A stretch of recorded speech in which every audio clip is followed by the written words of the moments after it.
সুপ্রিয় দর্শক, আমন্ত্রণ জানাচ্ছি আরটিভির বিশেষ আলোচনা দুর্নীতিকে না অনুষ্ঠানে। সঙ্গে আছি আমি মানসুরুল হক। দর্শক, সমতা ভিত্তিক বাংলাদেশ বিনির্মাণের ক্ষেত্রে দুর্নীতি হচ্ছে অন্যতম প্রধান বাধা।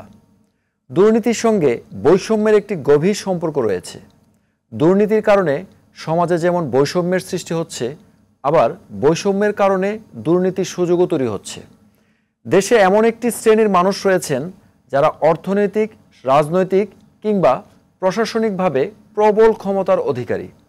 এই ক্ষমতার অপব্যবহার করে তারা বিশেষ সুবিধা পেয়ে থাকেন কিংবা গ্রহণ করেন।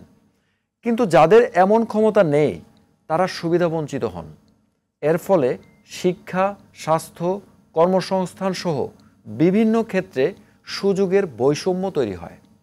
সুশাসন, স্বচ্ছতা ও জবাবদিহিতার অভাবে এবং রাজনৈতিক পৃষ্ঠপোষকতায় গত ১.৫ দশকে সমাজের রন্ধ্রে রন্ধ্রে দুর্নীতি ছড়িয়ে পড়েছে।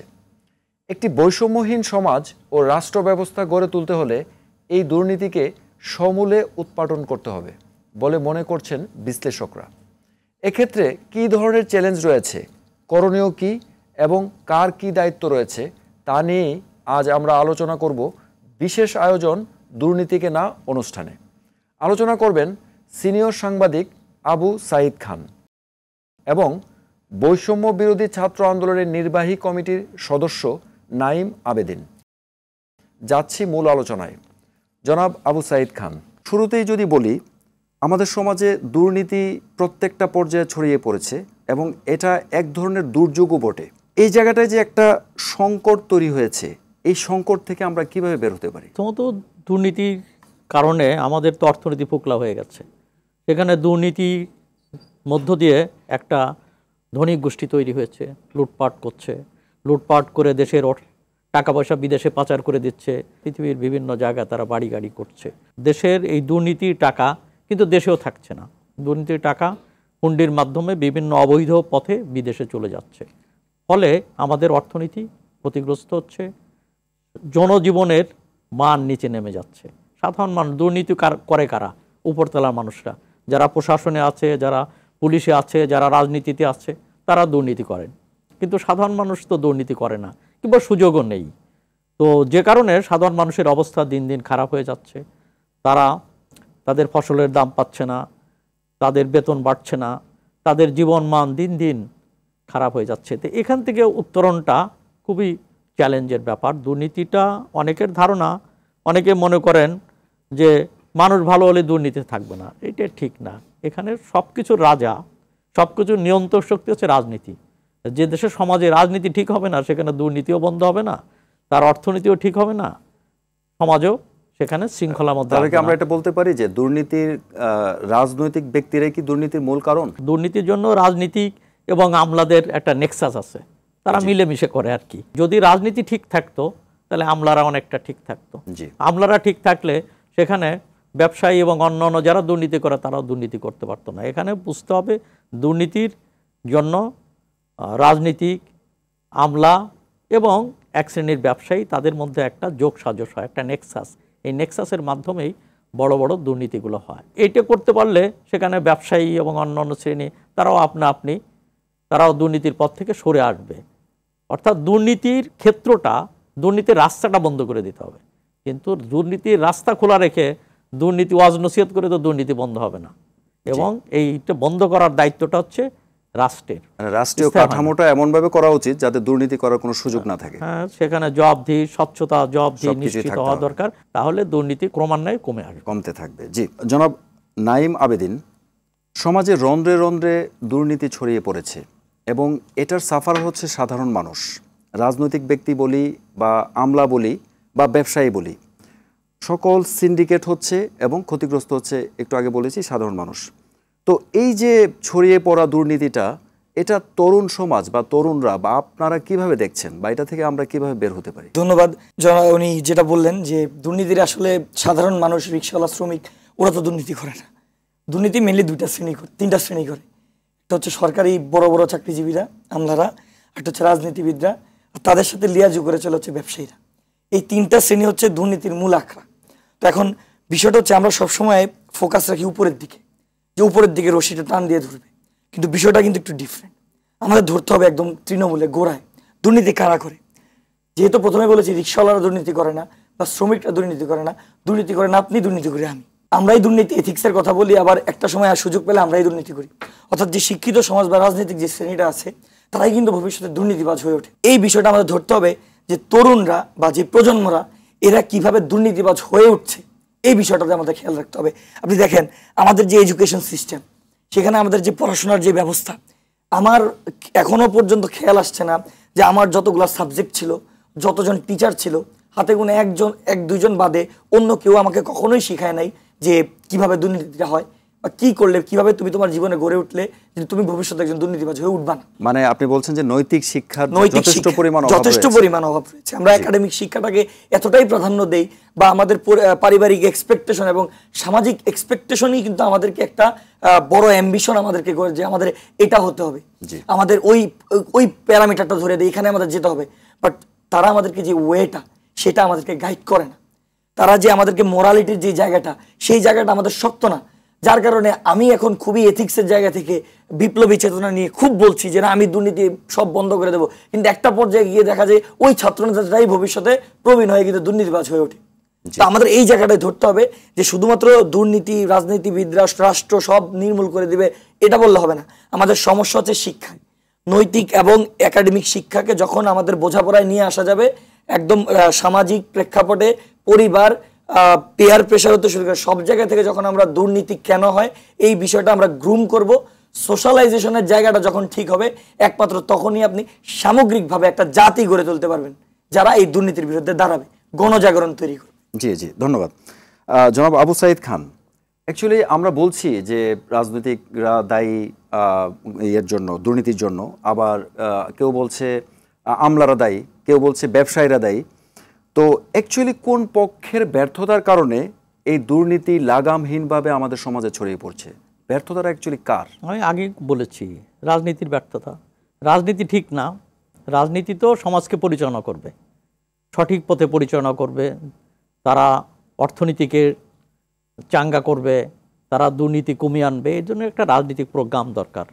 এবং সেখানে পলিটিক্স যদি ঠিক না থাকে এবং পলিটিক্সের লক্ষ্য যদি হয় কেবলমাত্র ক্ষমতায় থাকা এবং যাওয়া, পলিটিক্সের লক্ষ্য যদি হয় যেটা রাজনৈতিক সংস্কৃতি, যেমন এখানে এমপি হতে হলে সেখানে টাকা ইনভেস্ট করতে হয় এবং যা ইনভেস্ট করে তার কয়েক গুণ তুলে আনতে হয়। তো এই যে রাজনীতিতে যে সুযোগটা রয়ে গেছে এটিকে বন্ধ করা দরকার। অর্থাৎ রাজনীতি, সেখানে নির্বাচনী ব্যবস্থা স্বচ্ছতা দরকার, সেখানে টাকার খেলা যাতে রাজনীতি বন্ধ হয় সেটা দরকার। তাহলে আমার কথা হলো রাজনীতি পলিটিক্যাল প্রসেসটা ঠিক করতে হবে এবং সঙ্গে সঙ্গে রাজনৈতিক দলগুলোকেও একটা অঙ্গীকার আসতে হবে, তাদের ভিতরে একটা অঙ্গীকার দরকার যে সেখানে যেমন একসময় রাজনীতিকরা সৎ ব্যক্তিরা রাজনীতি করতেন এবং তাদেরকে মানে গাড়ি বাড়ির জন্য তারা রাজনীতি করেন নাই, বরং তারা গাড়ি বাড়ির মালিক হতে পারতেন না, কিংবা অনেকেই রাজনীতি করতে গিয়ে তার নিজের সম্পদ ব্যক্তিগতভাবে ক্ষতিগ্রস্ত হতেন। কিন্তু আমরা এখন কি দেখি, যেমন ধরেন যে আমি একটু পুরনো পিছনে চলে যাই, আমাদের এখানে রাজনীতিবিদ ছিলেন শেরে বাংলা আবুল কাশেম ফজলুল হক। তো যদি আপনি চিন্তা করেন যে ঢাকা শহরে তার একটা বড় সেই আলিশান বাড়িও ছিল না, কিন্তু লক্ষ লক্ষ টাকা আদালতে কিন্তু ইনকাম করতেন। সরওয়ার্দী সাহেব সে কলকাতা থেকে চলে আসলেন, এখানেও কোনো বাড়ি করলেন না এবং পাকিস্তানের ওপারেও মানে পাকিস্তানেও তিনি ছিলেন, তো সেখানেও কোনো বাড়ি করলেন না। শেখ মুজিবুর রহমান মধ্যবিত্তের মতো জীবনযাপন করতেন, মধ্যবিত্ত, তার যে 32 নম্বর দেখবেন একটা মধ্যবিত্ত। মৌলানা ভাসানী তো সোনের ঘরে, তো সন্তোষে সোনের ঘরে থাকতেন। এই ছিল আমাদের রাজনীতির সেই সময় নেতাদের হাল। আর বাম রাজনীতিকদের অবস্থা ছিল তাদের একটা টিনের পেটটা ছিল, তার ভিতরে লুঙ্গি গামছা সহ সাবান একটু এই তো দুটো শার্ট, এটা নিয়েই ছিল তাদের সংসার। যেমন আমরা যদি বলি মণি সিং, খোকা রায়, তো অমল সেন, সেই সময় যারা রাজনীতিবিদ, তো তাদের জীবনটা ছিল এই রকম।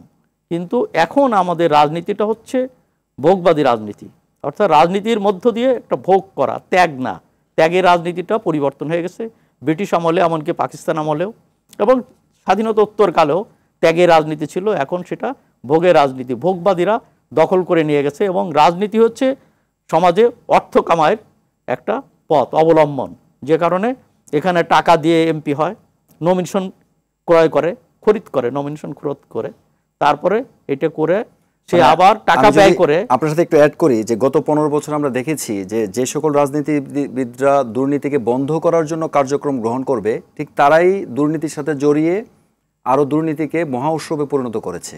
তো অ্যাকচুয়ালি এটা হচ্ছে আমাদের একটা না, রাজনীতিতে এখানে আমি বলি যে রাজনীতিতে যে ডেডিকেশন দরকার, সেই সময় হলো যে রাজনীতিতে একটা ডেডিকেশন দরকার, মানুষ ত্যাগ স্বীকার করবে। কিন্তু পরবর্তীতে আমরা দেখলাম রাজনীতিটা ব্যবসায় পরিণত হয়েছে, এবং এইটা আমরা স্বাধীনতোত্তরকালে দেখলাম যেখানে ব্যবসায় হচ্ছে এবং ব্যবসায়ীরা রাজনীতিতে আসছে। ব্যবসায়ীদের রাজনীতিতে আসার কোনো দোষের কিছু নেই, কিন্তু রাজনৈতিক প্রক্রিয়া বহির্ভূতভাবে তারা রাজনীতি আসছে। আমরাও রাজনীতি আসতে পারে রাজনীতি প্রক্রিয়ার মধ্যে দিয়ে, কিন্তু না, প্রক্রিয়া বহির্ভূতভাবে সে রাজনীতি আসছে, টাকা থাকলে নমিনেশন কিনতে পারছে এবং এই টাকা ছড়িয়ে মানে আবার সে এমপি হচ্ছে, এমনকি মন্ত্রী হচ্ছে। তো এই যে পলিটিক্যাল প্রসেস, এই প্রসেসের কারণেই, এক্সিস্টিং প্রসেসের কারণেই এখানে দুর্নীতি তৈরি হচ্ছে। আর রাজনীতিবিদরা যদি দুর্নীতিবাজ হয়ে যায় তাহলে আমলারা ঠিক হবে না, আর আমলারা যদি ঠিক না হয় তাহলে ব্যবসায়ীদেরও সুযোগ পাবে। তো দেখা যাবে যে সমাজে এমন জায়গায় আমরা লক্ষ্য করি রাজনীতিতে, প্রশাসনে এবং ব্যবসা বাণিজ্যে যারা সৎ তারা কিন্তু কোণঠাসা হয়ে যাচ্ছে, অসৎদের দাপট বাড়ছে এবং রাজনীতি থেকে সৎটা ছিটকে পড়েছে। কেন? তখন তার টাকা নেই, সে আর নির্বাচন করতে পারে না।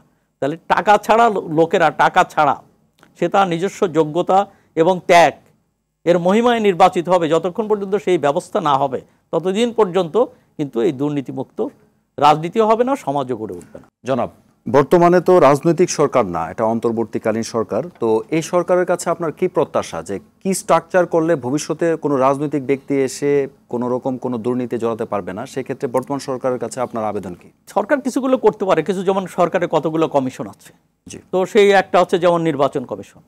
তাহলে নির্বাচনী ব্যবস্থা যাতে টাকার খেলা না হয়, তাহলে সেই পদগুলো বন্ধ করা দরকার।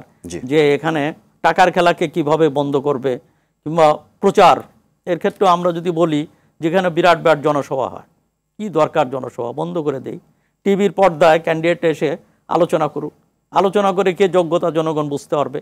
কিংবা এতগুলো সভা করে লাভটা কি? আমরা এলাকা ভিত্তিক সভা দেই, সেখানে 5 জন ক্যান্ডিডেট আছে, 5 জন বক্তৃতা করুক, মানুষ তাদেরকে সবাইকে চিনুক, ঘরে ঘরে তারা যাক, এটাকে বাস্তবায়ন করা। তাহলে নির্বাচনী ব্যবস্থা সচ্ছলে দেখবেন অনেক কিছু ঠিক হয়ে যাবে। পার্লামেন্ট যদি জনগণের পার্লামেন্ট হয়, দেখবেন জনগণের পক্ষে আইন হবে, দুর্নীতিবাজরা সেখানে কোণঠাসা, দুর্নীতিবাজরা আর পার্লামেন্টে যেতে পারবে না। জি, ধন্যবাদ। জনাব নাঈম আবেদিন, সুশাসন, স্বচ্ছতা ও জবাবদিহিতার অভাবেই সাধারণত দুর্নীতিটা অনেক বেশি বেড়ে যায় আমাদের সমাজে বা বাংলাদেশে। তো এই ক্ষেত্রে তরুণরা এই সুশাসন, স্বচ্ছতা, জবাবদিহিতাটা বৃদ্ধির জন্য বা দুর্নীতি কমানোর জন্য তরুণরা কী ধরনের ভূমিকা রাখতে পারে? বৈষম্য বিরোধী ছাত্র আন্দোলন একটা জাতীয়, একটা ঐতিহাসিক একটা প্রেক্ষাপট থেকে কিন্তু তৈরি, এবং আমরা আমাদেরকে সবসময় একটা পরিচয় দিই যে আমরা হচ্ছি একটা প্রেশার গ্রুপ। অর্থাৎ আমরা যেখানেই দরকার হবে জবাবদিহিতার, সেখানে আমরা চাইবো। আপনি দেখেছেন যে কিছুদিন আগে যখন বিডিআর হত্যার যখন কমিশন নিয়ে একটা তালবাহানা শুরু হয়েছিল, আমাদের মাহিন সরকার, কেন্দ্রীয় সমন্বয়ক এবং নির্বাহী কমিটির সদস্য, তিনি নিজ উদ্যোগে তিনি কিন্তু ওইখানে চলে গিয়েছে যে না, ওইখানে ব্লকেড হবে, কর্মসূচি হবে যতক্ষণ পর্যন্ত না এখানে কমিশন গঠন করা হয়। এই প্রেশারটাই কিন্তু দেওয়ার জন্য কিন্তু আমরা আছি। অর্থাৎ যেখানেই অন্যায় হবে সেখানেই আমরা কিন্তু জবাবদিহিতার জায়গাটা আমরা নিশ্চিত করছি, এবং আমরা সবাইকে আহ্বান করছি যে শুধুমাত্র বৈষম্য বিরোধী ছাত্র আন্দোলনের এই প্ল্যাটফর্মেই না, যে কোনো জায়গা থেকে আমরা যেই জিনিসগুলো এতদিন দেখে আসিনি, অর্থাৎ এক্সিস্টিং পলিটিক্যাল পার্টির যেই স্টুডেন্ট উইংগুলা ছিল, তাদেরকে প্রশ্ন করতে পারবো যে আপনাদের সেই স্টুডেন্ট উইংটা স্টুডেন্টদের জন্য কি করেছে। 10টা কাজের কথা বলেন এলাকা ভিত্তিক। পলিটিক্যাল দলগুলো তাদের স্টুডেন্ট উইংদের বানিয়ে রেখেছে হচ্ছে তাদের একটা ইউজ করার জন্য একটা জিনিস। অর্থাৎ তাদের দরকার হবে, স্টুডেন্ট উইংকে বলবে, অনেকগুলো লোক নিয়ে আসবে, তাদেরকে এরপরে প্রয়োজন নাই ছেড়ে দিবে। অর্থাৎ সেখানে তাদের যে একাডেমিক বা ক্যারিয়ার ডেভেলপমেন্টের যে বিষয়টা, সেটা এতদিন কখনোই ছিল না। আমরা তাদেরকে আহ্বান করব, বা আমরা যারা তরুণরা আছি, সরকারের কাছ থেকে জবাবদিহিতার বিষয়, সামাজিক বিভিন্ন প্রতিষ্ঠানের কাছে জবাবদিহিতার বিষয়, এই বিষয়গুলো আমাদের ব্যক্তিগত জায়গা থেকে আমরা এগুলো নিয়ে কনসার্ন থাকতে হবে। অর্থাৎ শুধুমাত্র আমরা ক্যারিয়ার ওরিয়েন্টেড না থেকে আমরা আমাদের ব্যক্তিগত ক্যারিয়ার নিয়ে না চিন্তা করে সমাজের প্রতি, দেশের প্রতি আমাদের যে একটা দায়বদ্ধতা আছে, অর্থাৎ আমরা যে নাগরিক হিসেবে যে নাগরিক অধিকার ভোগ করতেছি, তার বদলে নাগরিকের যে দায়িত্ব আমাদের পালন করতে হবে, সেই নাগরিক দায়িত্ব হিসাবে আমরা জবাবদিহিতা চাইবো সবাই সবার জায়গা থেকে। নাঈম আবেদীন, স্বৈর শাসকের বিরুদ্ধে আপনারা আন্দোলন করেছেন এবং এটাতে আপনারা সাকসেস হয়েছেন। তো আমরা কি বর্তমানে বা অদূর ভবিষ্যতে কি এই ধরনের কোনো একটা আন্দোলন দেখতে পাবো আপনাদের, মানে তরুণ ছাত্রদের কাছ থেকে, যেটা দুর্নীতি বিরোধী আন্দোলন হবে এবং যেটা এই নতুন বাংলাদেশ গড়ার ক্ষেত্রে অনেক বেশি কাজে লাগবে? এই ধরনের আন্দোলনের কি আপনাদের কোনো পরিকল্পনা রয়েছে? দেখেন, বৈষম্য বিরোধী ছাত্র আন্দোলন, এই বৈষম্য বিরোধী কথাটার ভিতর এটা একটা ছাতার মতো। এই ছাতার নিচে আপনার এই দুর্নীতি, দুঃশাসন সবকিছুই কিন্তু বৈষম্য বিরোধীর মধ্যে চলে আসে।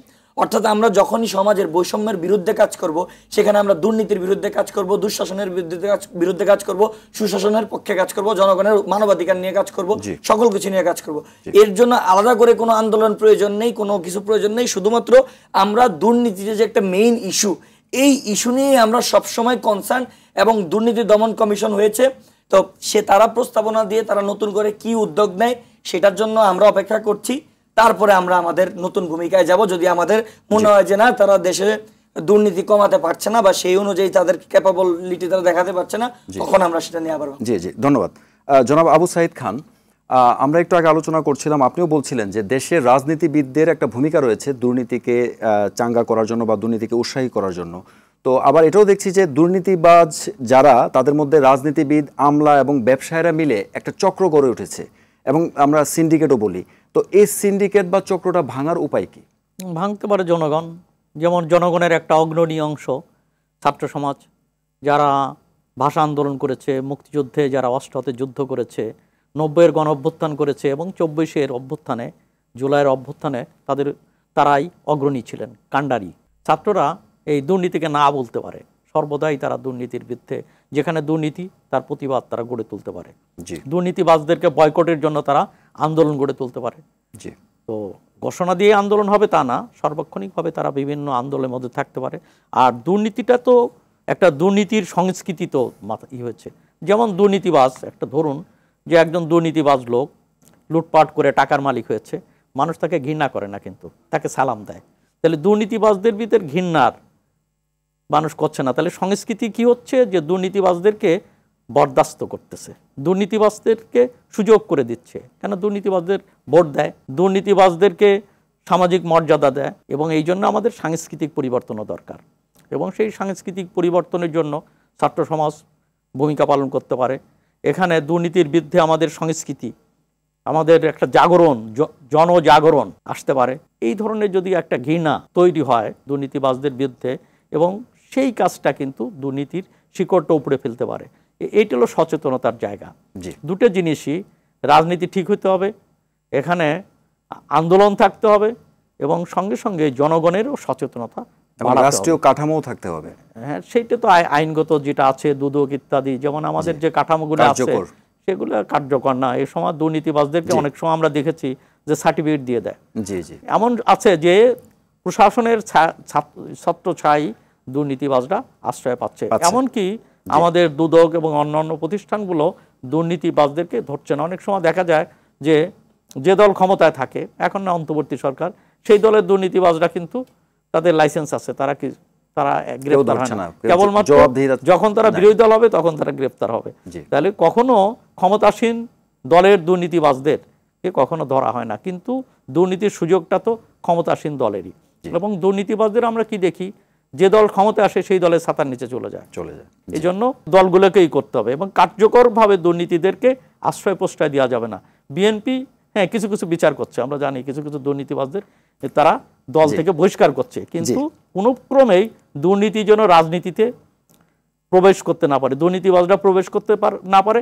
এমনকি ছাত্রদের যে বৈষম্য বিরোধী আন্দোলন, সেখানেও যেন দুর্নীতিবাজদেরকে আশ্রয় প্রশ্রয় না দেওয়া হয়। ধন্যবাদ। জনাব নাঈম আবেদীন, আবু সাঈদ খান বলছিলেন যে দুর্নীতি নির্মূলের জন্য গণজাগরণ দরকার। এটা আসলে কেন তৈরি হচ্ছে না, এবং এখানে তরুণরাও তো একটা ভূমিকা রাখতে পারে গণজাগরণ তৈরি করার ক্ষেত্রে। তো আপনি কি মনে করেন? আসলে বিষয়টা যে শুধুমাত্র এমপিরা যে সব দোষ না, জনগণেরও দোষ আছে। জনগণ কেন টাকা নিয়ে ভোটটা দেয়? তো আমাদের বিষয়টা হচ্ছে আমরা সবসময় আমাদের একটা সাবজেক্ট ছিল বাংলাদেশ ও বিশ্ব পরিচিতি, সেখানে লেখা ছিল দুর্নীতির বিরুদ্ধে আমাদের গণজাগরণ তৈরি করতে হবে। কিন্তু এটাকে আমরা কখনো জানি যে গণজাগরণটা কিভাবে তৈরি করতে হবে, বা আমরা ওই চেষ্টা করি নাই। তো আমাদের এখন সময় এসেছে, এখন আমরা সবাই ওই সুযোগটা পেয়েছি, কারণ ওই সুযোগটা কখনো আমরা পাই নাই। জি ধন্যবাদ, আমাদের সময় স্বল্পতা রয়েছে। আমি শেষ কোশ্চেন আবু সাইদ খান। কেউ কেউ বলেন যে আমাদের অর্থনীতি এবং বিচারিক কাঠামোটা এতটাই দুর্বল যে সহজেই হাজার হাজার কোটি টাকার দুর্নীতি করা যায়, কাঠামোগত দুর্বলতার কারণে দুর্নীতি করে পারও পেয়ে যাচ্ছে অনেকেই। তো এমন পরিস্থিতিকে কিভাবে বের হতে পারে সংক্ষেপে যদি বলতেন। দুর্নীতিবাজরা ধরা পড়ে না, পুলিশ তাদেরকে ধরে না, প্রশাসন তাদেরকে ধরে না, ধরলেও ছেড়ে দেওয়া হয়, আদালত থেকেও তারা বেরিয়ে যায়, কারণ এখানে টাকা দিয়ে বিচার পাওয়া যায়। এখানে বিচার ব্যবস্থাও স্বাধীন এবং নিরপেক্ষ না। তো এই অবস্থার জন্য তো একটা আমূল পরিবর্তনটা দরকার। এখন হচ্ছে যে এখানে এই জন্য একটা সামগ্রিক একটা পরিকল্পনা, কিন্তু এখন শুরুটা কোত্থেকে হবে? শুরুটা রাজনীতি থেকে হতে হবে, শুরুটা তরুণদের মধ্যে থেকে হতে হবে। এই জাগরণটা আনতে হবে, রাজনৈতিক নেতৃত্ব আসতে হবে, তরুণদেরকে জেগে উঠতে হবে এবং অন্যদেরকে জাগাতে হবে। জি ধন্যবাদ। ছাত্র জনতার গণ অভ্যুত্থানের মধ্য দিয়ে নতুন বাংলাদেশের যাত্রা শুরু করেছে, এবং এই নতুন বছরে 2025 সালে বাংলাদেশকে দুর্নীতিমুক্ত রাখতে আপনার প্রত্যাশা কি, সংক্ষেপে বলবেন। বাংলাদেশকে দুর্নীতিমুক্ত রাখার জন্য যেই বিষয়গুলো দায়ী, সেই বিষয়গুলো ধরে ধরে আমরা কাজ করব, এবং আমরা বিভিন্ন সামনে প্ল্যান প্রোগ্রাম রেখেছি। দুর্নীতিও এর একটা অংশ আছে, যেহেতু এটা একটা বড় সমস্যা, যে কিভাবে এটাকে ফেস করা যায়, কিভাবে এটা নির্মূল করা যায়। সেই ক্ষেত্রে আমাদের প্রত্যাশা থাকবে যে আমাদের যে সুশীল সমাজ আছেন তাদেরকে তাদের জায়গা থেকে আওয়াজ তুলতে হবে। আমাদের যে পলিটিক্যাল পার্টিগুলো আছে তাদেরকে নিজেকে শুদ্ধিকরণ করে আসতে হবে, তাদের গায়ে থেকে দুর্নীতির গন্ধটাকে মুছে এরপরে আসতে হবে। প্রত্যেকটা হাই কমান্ড থেকে তার চেইন অফ কমান্ড এমন ভাবে তৈরি করতে হবে যে তাদের প্রত্যেককে গোসল করানোর পরে এরপরে দলে আনতে হবে, যাতে ওই রাজনীতিটা, যে অপরাজনীতি এতদিন ছিল, সেই রাজনীতিটা নির্মূল হয়ে যায়। জি ধন্যবাদ। আপনাদের অনেক মূল্যবান কথা শুনছিলাম। সময় স্বল্পতার জন্য আমাদের অনুষ্ঠান এখানেই শেষ করতে হচ্ছে।